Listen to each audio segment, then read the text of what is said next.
saya ingin menyapa Mas Tantowi yang berada di ruang virtual. Mas Tantowi masih bersama dengan kita?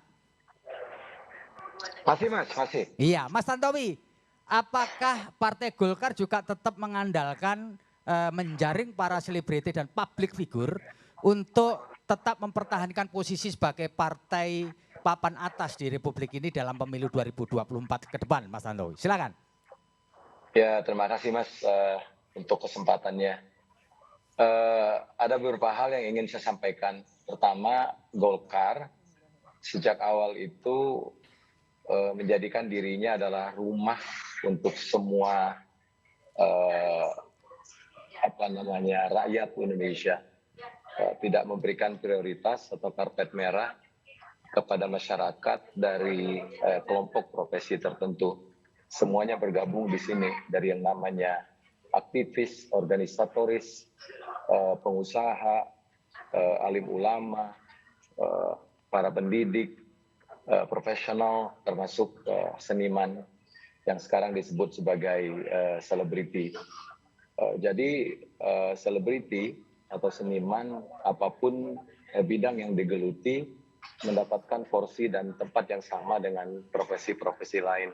Sehingga tidak ada keistimewaan sama sekali, saya garis bawahi, tidak ada keistimewaan sama sekali caleg ataupun kader ataupun anggota legislatif yang latar belakangnya adalah artis. Saya merasakan itu ketika mulai bergabung dengan Partai Golkar pada tahun 1996, kemudian baru menjadi caleg pada tahun 2009, alhamdulillah diterima bersama dengan teman sejawat saya Nurul Arifin. Kemudian ikut lagi 2014, alhamdulillah terpilih lagi, namun tidak selesai. Di tengah jalan saya mendapatkan tugas lain dari Bapak Presiden sebagai duta besar. Nah, selama kiprah kami, khususnya saya hampir 10 tahun di DPR dan lebih dari 20 tahun di partai, tidak ada jalan pintas yang bisa kita lakukan. Jadi terkenal apapun kita, ya harus bekerja sebagaimana halnya teman-teman lain yang latar belakangnya berbeda. Nah, Golkar adalah partai berbasis kinerja. Jadi siapapun yang berkinerja baik, tanpa melihat latar belakangnya, maka dia akan mendapatkan posisi. Oleh karenanya ketika seorang mendapatkan posisi tertentu, sulit ada yang cemburu. Karena mereka tahu betul bahwa itu adalah proses atau buah dari satu proses yang panjang. Meskipun saya bukan berdarah Golkar, artinya tidak ada yang di atas saya. Orang Golkar tidak punya jejak rekam yang bisa dikapitalisasi menjadi kemudahan bagi saya.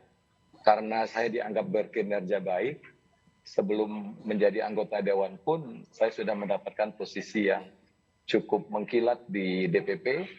Kemudian ketika menjadi anggota DPR, itu langganan mendapatkan posisi di fraksi, terakhir sebagai Wakil Ketua Komisi 1, sempat juga menjadi Wakil Ketua Badan Kerjasama Antar Parlemen.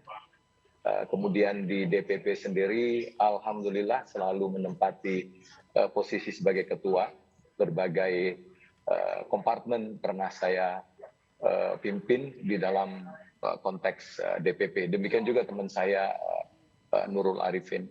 Nah, jadi ini mungkin ya yang menjadi karakter dari Partai Golkar yang membuat banyak teman artis saya ketika saya ajak bergabung dengan Golkar itu mikir. Karena Golkar begini basisnya, dia tidak lihat siapa kita. Tapi dalam bahasa Inggrisnya begini, if you are good, you can get it. Gitu. Nah, alhamdulillah berbagai kepercayaan sudah diberikan oleh partai kepada saya yang menandakan bahwa. Halo Mas Tantowi. Nah, ini nampaknya ini pulsanya habis mungkin Mas Uli ya.